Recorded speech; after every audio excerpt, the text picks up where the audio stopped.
Well, you tell Fast Eddie I don't care if she wrote the article in the New York Times. Some chick that did a podcast on her phone at a library will never appear in this studio.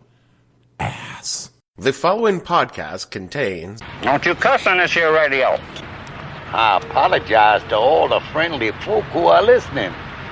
I'll thank you not to use that kind of language in my presence. I happen to have my young son in the car, and I don't want to hear that kind of language. Oh, sir, I hope you'll accept my apologies for my profanity. Explicit language.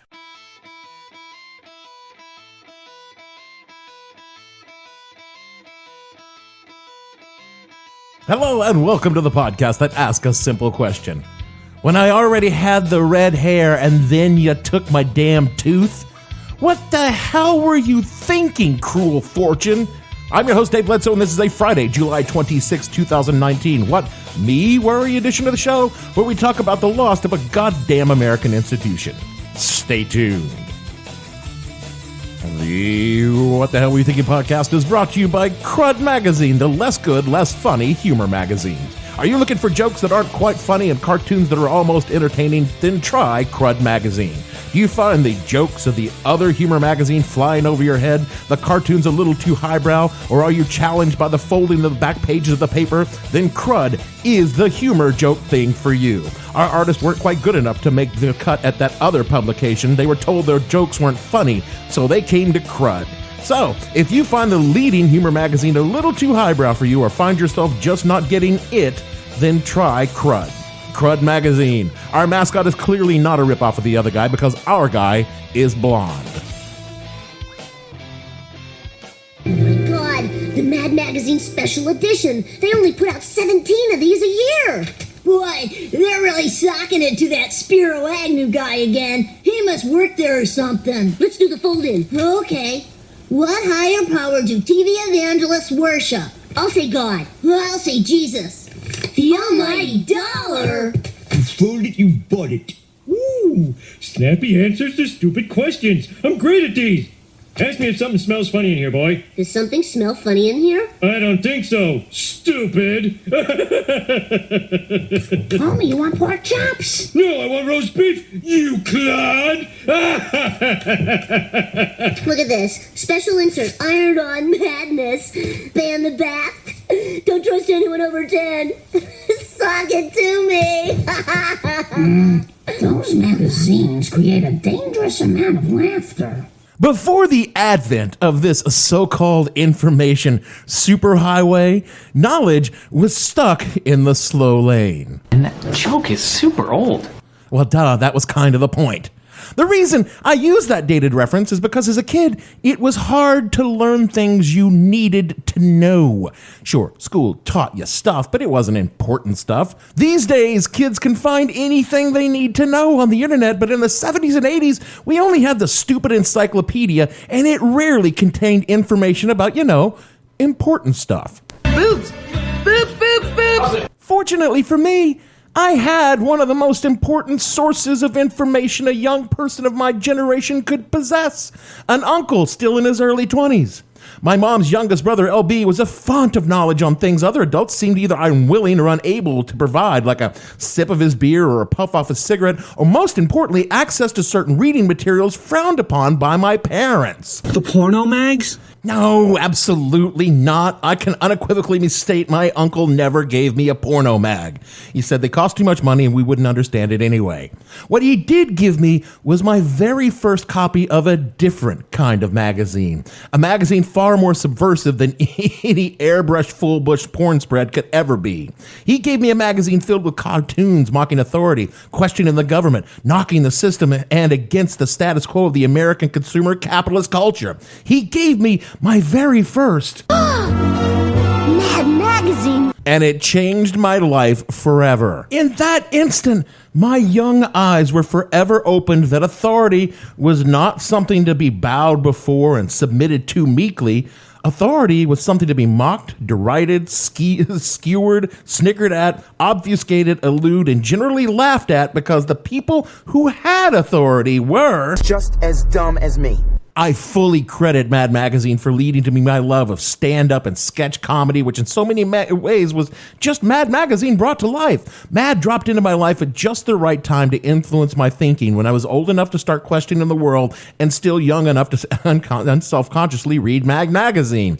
Those few years before teenage angst takes control of a young person and turns us into a ball of anxiety because we think that someone out there might want to laugh at us. Which they already were.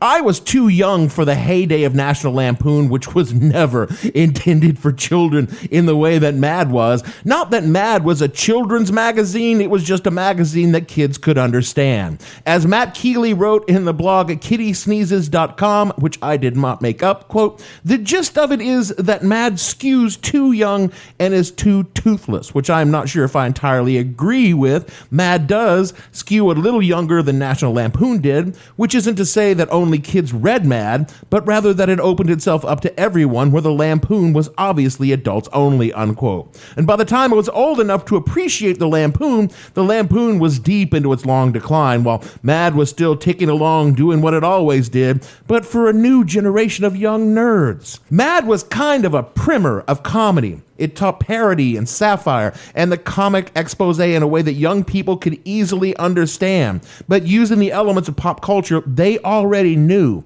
I loved the movie parodies in Mad more than I loved the movies themselves. I knew the jokes in the Mad Star Wars parody, May the Force Be With You, issue number 196, January of 1978, far better than I knew the lines of the actual movie, to the point I would piss off my friends when we would play Star Wars at recess. Dave, this is serious.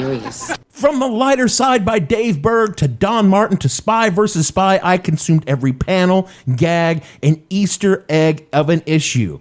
I never had a subscription because honestly, I don't think it ever occurred to me to get one. Getting Mad was something I could just wheedle out of my mom at the grocery store, so I guess there was never a need.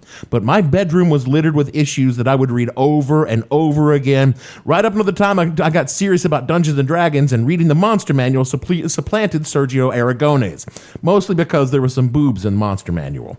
Mad bridged the gap between the years of my life, of childhood years and my teens seamlessly. It just fit who I was becoming as a young person. And I like to think that maybe in a different life, I might have pursued writing or acting or comedy straight out of school rather than the twisted past or whatever the fuck it is I'm doing now because of Mad. But, the world didn't work out like that. It's hard to do when you're moving around all the time. And, I didn't really think that it would turn out the way it did. The self-pity is probably not what the show should be about, but I'm just saying that it could have been different and it could have been because of Mad, and it wasn't. Sorry, that's my 50-year-old guilt kicking in again. What I'm saying is that I remember Mad with a fond nostalgia of youth, even though I haven't read an issue in Mad in probably 35 years. What's the point of all this? The point? Oh, yeah, there's supposed to be a point here. Well, you see, Mad recently announced that it was done. DC Comics, who owns the magazine these days, said that after 67 years, it would no longer be producing new content or be sold on newsstands. For the few remaining issues in production, it would be sold at comic book shops or mailed directly to subscribers. And then after that, it would run reprints or other recycled content, but effectively, Mad Magazine is dead. Are you crying? Am I crying? No, I'm not crying. You're crying. So, what happened? Well, like any good eulogy for the fallen, we can't start at the end. We have to... When you went wrong, you went back to the beginning. And that's where we go, back to 1952, New York City. 5 short years after William Gaines took over EC, or Entertainment Comics, from his father Maxwell, Williams was looking to diversify EC Comics and was willing to take some risk in doing it. So he turned to an artist by the name of Harvey Kurtzman, who was also working at EC, to be the editor of a new comic book that was making fun of other comic books, and they created what they call Mad Magazine Comic. Quote, tales calculated to drive you mad, humor in the jugular vein, unquote, was the splash on the first issue. And that first issue sank into the swamp. From reading from the Wikipedia article, the first issue contained 4 stories, each a parody of a different comic book genre: horror, science fiction, crime, and westerns. These general parodies soon gave way to parodies of targeted subjects. Tarzan was the first such parody, with Melvin in the second issue. The first 3 issues struggled. They didn't sell enough of their 350,000 copy print run to even break even, and lost thousands of dollars for EC. In the 4th issue appeared the Wally Wood-drawn Super Duper Man, a parody of Superman and Captain Marvel, and the copyright infringement lawsuit that the National Periodicals had recently brought against Fawcett Comics. The 4th issue, that was the thing that made the 4th issue sell out, and Mad had found its audience.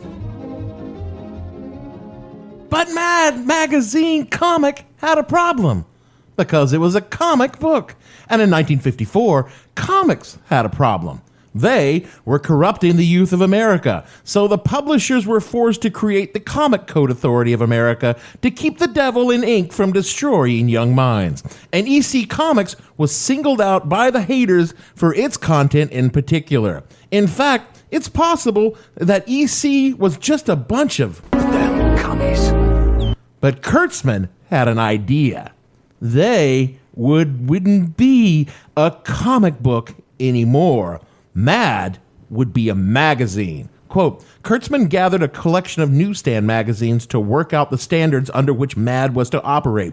EC Comics had been printed on cheap paper on presses also used for newspapers. Also, for Mad, Kurtzman found a higher quality printer in Brooklyn through a printing broker, George Doherty. He also chose to forego color and have the typeset lettering instead of hand lettering, typical of comic books, to give the magazine a sheer of class. The magazine format, the 24th issue of Mad, debuted in July of 1955 with a 25-cent cover price, and the EC crew went to watch it coming off the presses.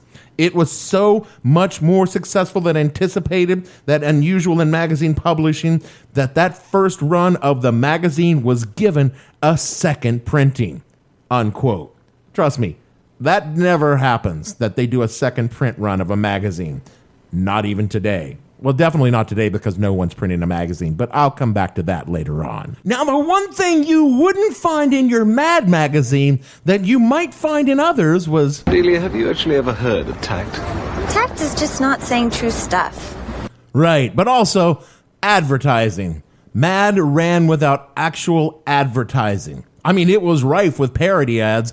I mean, where do you think the idea for the sponsors of this show originated? But real companies pitching their crap to Mad readers, that just wasn't done. From a 1977 article in the New York Times, quote, month after month, issue after issue, in a relentlessly good-natured way, Mad told us that everything was askew, that there were lies in advertising, that other comic books lied, that television movies lied, and that adults in general, when faced with the unknown, lied, unquote. The entire idea of Mad was subversion of advertising, mass media, and pop culture, and freed from the necessity of pleasing their sponsors and owned privately by Bill Gaines, Mad Magazine could do what virtually no other media publication of its time or this time could do: say whatever the fuck it wanted. And oh boy, did they ever say what they wanted.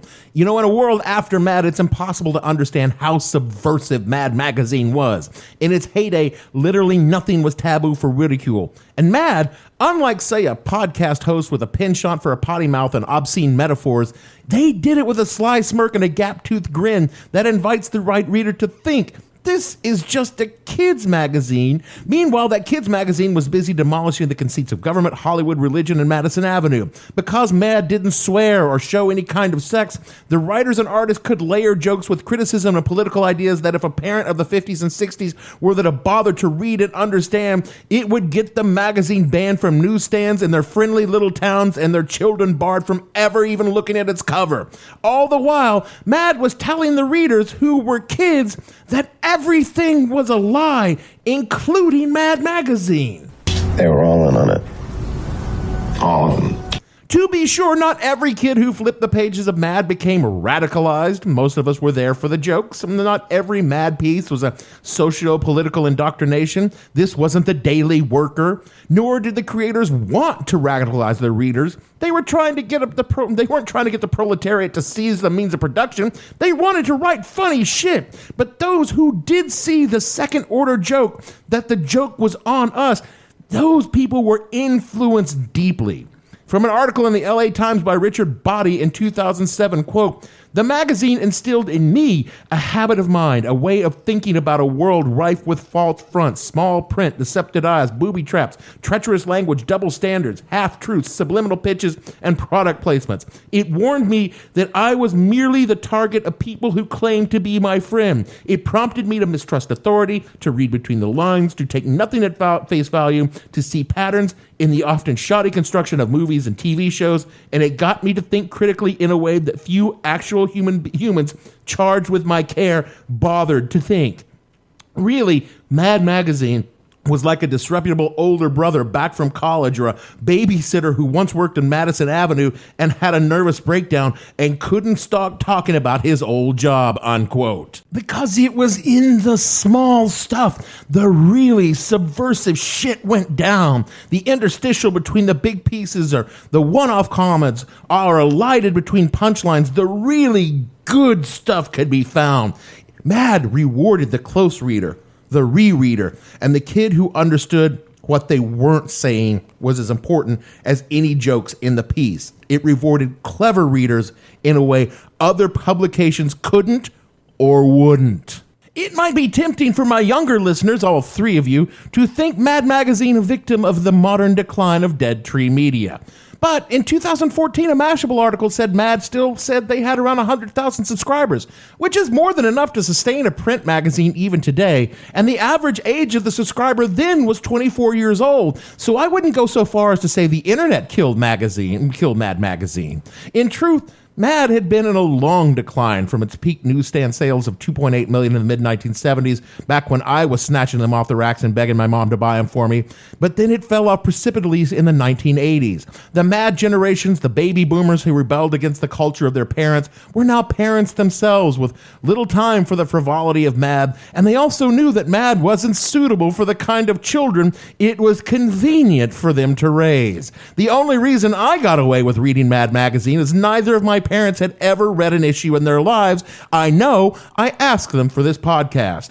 In the 1980s, there was a reversion to the conformist ideas of the 50s and early 60s in a lot of ways. And while Mad kept right on mocking that cultural revanche, a lot of us 80s kids were swept up in the consumer dystopian utopia of the time. We liked having lots of cool shit that beeped and whirred. We enjoyed the conformity of fashion and music and television and movies. The 50s nostalgia of the 80s was way more than a fad for doo-wop music by Billy Joel. It came with not rocking the cultural boat that was Reagan's America, and being reminded how we were just little clones dressed in the united colors of Benetton didn't really make us feel that good about ourselves.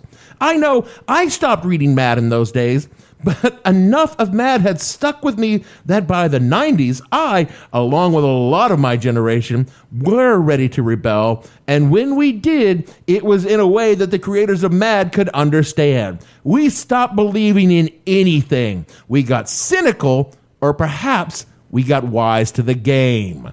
When Generation X came into our own in the 90s, we started crafting our own kind of satire.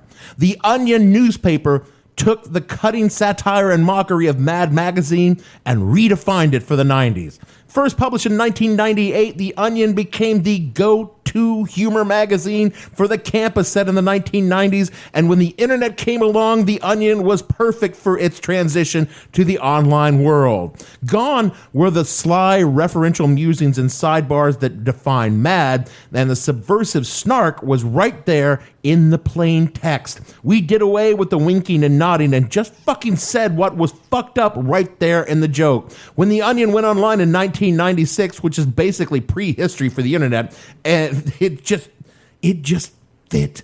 Everyone got The Onion, and The Onion is still there, although it ceased print publication in 2013.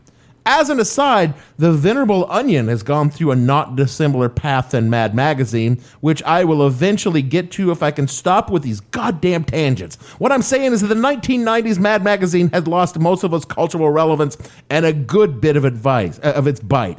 And one of Mad's problems was... A problem or a blessing? Yeah, it was both, because the creators of Mad in the 1990s were still the same people who were doing Mad in the 60s and 70s. Al Jaffe, the man behind the Mad fold into the back cover, contributed to Mad from 1964 until 2013. Many of the other major contributors stayed with Mad their entire careers. Even the young writers acquired over the years aged into the magazine and just stayed. When you wrote for Mad, you stayed at Mad.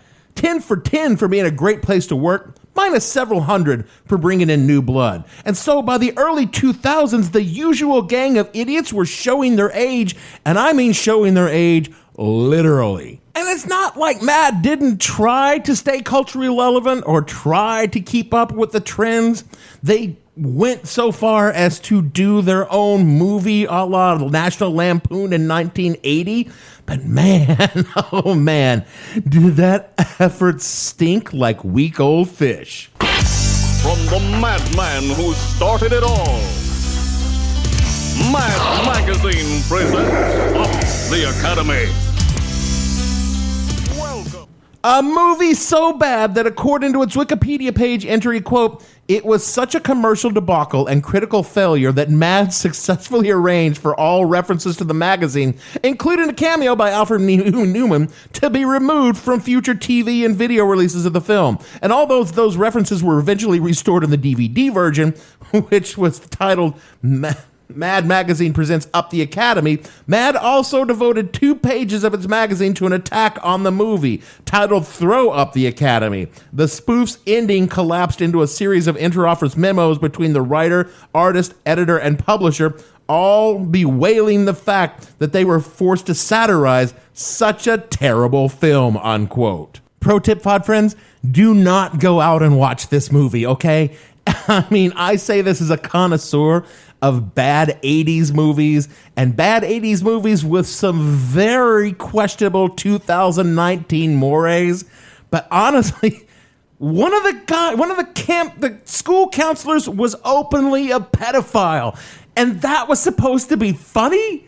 Even for 1980, no, that wasn't funny. It was an awful movie. I watched this movie in like 84 or 85. Peak nerd boob movie years, and even I was horrified. In 1992, William Gaines died and Mad was purchased by DC Comics, bringing under the auspice of a Warner Media who wanted to capitalize on the brand of Mad, which is why Fox licensed the name for a Saturday Night Live ripoff called Mad TV, which was apparently on from 1995 until 2009. I did not know that.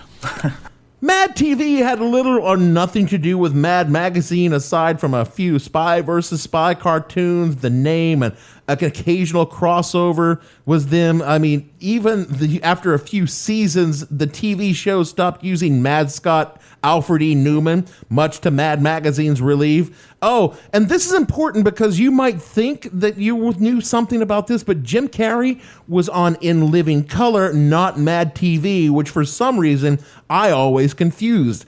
But Key and Peele did come out of Mad TV, so it wasn't all bad. I will give Mad TV credit for one of my favorite parody skits, movie parody skits of all time, in the sort of Mad Magazine tradition that no one else could truly do. And this movie skit, this movie parody, had everything that Mad Magazine represented. Tom Hanks, Samuel L. Jackson, Double shrimp, cheese, plates, and cheese. Uma Thurman, John F. Kennedy, Lee Harvey Oswald, Gary Sinise, and Phil Lamar. Not again! Die, you sweetly retarded catchphrase-spewing moron! Die! Now maybe it's just me, but I believe we're gonna have to get medieval on your buttocks. This summer, you won't know the gump until you see the fiction. I can't to this day even think about Forrest Gump without thinking, die you sweetly retarded catchphrase spewing moron. In 2001, the magazine broke its policy of not running advertising in the pages because it wasn't because of declining sales or subscriptions, the editor explained.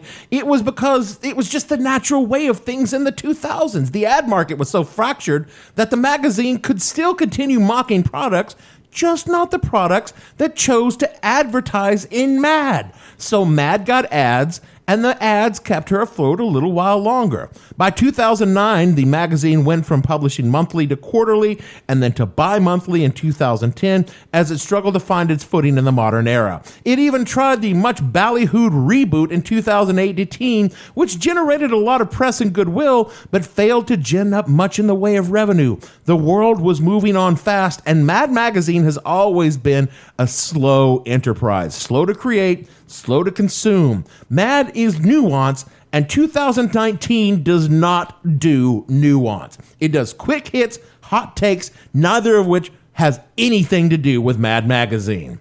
But honestly, I think it was irony that finally killed Mad Magazine. In May, the President of the United States, who would have withered under the pins of early Mad Magazine, shat out a tweet bestowing on one of his little pet names on Pete Buttigieg, saying, quote, Alfred E. Nueman cannot become president of the United States, unquote, which is patently false. Alfred E. Nueman has been portrayed as POTUS countless times in the pages of Mad and is clearly more qualified than a demented rapist and career criminal currently posing as commander-in-chief. That Donald J. Trump, a caricature of a human being and president, should use Alfred E. Nueman to denigrate another candidate is bad enough, but what is worse, Mayor Pete didn't even know who the fuck Alfred E. Nueman was. Donald Trump today, in an interview, compared you to the Mad Magazine mascot, said Alfred E. Nueman can never be president. What's your response to? So I'll be honest, I had to Google that. I guess it's a generational thing. I didn't get the reference. It's kind of funny, I guess, but... No offense, Mayor Pete, but fuck you, man, for making me feel old. Punk-ass millennial not knowing who the fuck Alfred E. Nueman was. You know Mad TV was on when you were a kid. I guess you were too busy reading Finnegan's Wake or some shit to stay up late on a Friday. Mad Magazine was a creation of a world that is just plain gone. It was created for a generation expected to grow up in lockstep conformity and beige compliance to a set of social norms they had no part in crafting and wanted no part in consuming. It came of age in a world rocked by scandal and the loss of confidence in pretty much everything, where the structure of the old world was torn apart and never quite replaced with something for the new. It mellowed into middle age during the renaissance of conformity and consumerism during the Reagan years, and was put out to pasture in a time where apathy and distrust dominated a generation who had finally had the information to realize how fucked they truly were and lacked the patience to be coy about their feelings. And now it dies and is buried in a time at least as dangerous and precarious as it was during its birth in the halcyon days. At the same time, the monoculture that made Mad mad has splintered.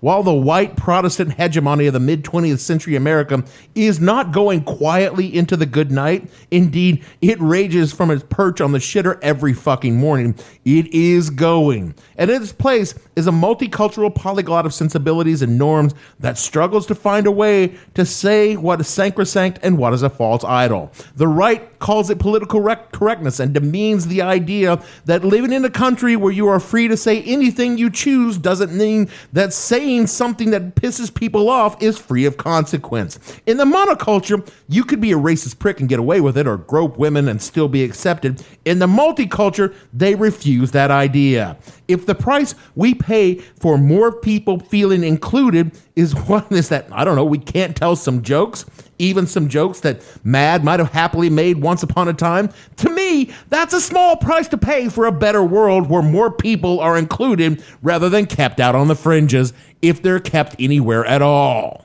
David Drondriel wrote about this in the Washington Post, quote, Mad's April 1974 cover boiled the entire sensibility down to a single outrageous image, an upraised middle finger. The blowback was sufficiently intense that publisher Willing Gaines never went there again. But it wasn't the readers who objected, It was our moms, dads, ministers, librarians, our oppressors. To be subversive, however, requires a dominant culture to subvert. Mad was the smart aleck spawn of an age of mass media when everyone watched the same networks, flocked to the same movies, and saluted the same flag. Without established authorities, it had no reason for being. Like the kid in the back of the classroom tossing spitballs and making fart sounds, a journal of subversive humor is funny only if there's someone up front attempting to maintain order, unquote. The world that gave us Mad is fading, and the sooner it is gone, the better. And if that means that there is no longer a place for Mad, well, again, that's just the price that we should be willing to pay. Mad was a product created by thinking people who trusted the people who consumed it to think. It even taught them how to think for themselves if they were clever enough to figure it out. It did it without taking itself seriously in the least, but also taking the world around it as deadly serious as it was. It left in its wake a family of successors and imitators, generations of comedians and thinkers, and a mountain of satire and snark that will continue to exist and delight because, in many ways, Mad Magazine was a creature of its time, but is also quite timeless. I have a friend whose young son spends his Saturdays reading his father's old issues of Mad Magazine and hooting and laughter. And so long as there are young people out there who could understand the nuances of a Melvin and Jenkins guide or Alfred's Poor Almanac, who can see a Don Martin drawing and giggle at the fweep and fwooms, who will always chuckle at the lighter side of, whether in a moldering magazine, a dog-eared paperback, or packaged in a modern meme, Mad will never truly die. There will always be someone for whom a Mad Magazine cover will be suitable for framing or even for wrapping fish. That is it for our show this week. I don't think I intended to write an elegy for Mad Magazine when I started writing the show this week, but clearly that's what I did. I'm standing over the grave of Mad Magazine and doing a poem of some kind.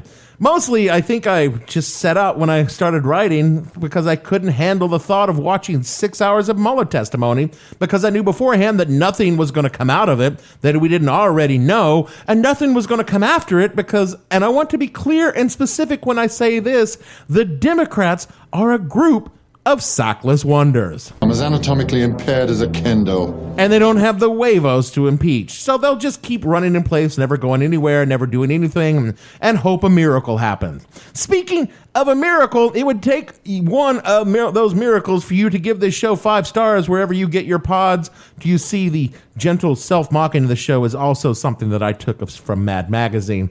I've got so much mad in me. You can read all of my Dave looks at tweets at the hell_podcast on Twitter. And if you head over to SoundCloud at the show name or whatthehellpodcast.com and take all the shows and fold them together, it spells out a very, very rude word in the title. So for me, Dave Black Spy Bledsoe, producer White Spy Gavin, and all the fictional Sergio tunes on this show, we want to say, take it away, Alfred E Nueman and this Flushing Nurgle 5, and we'll see you all next week.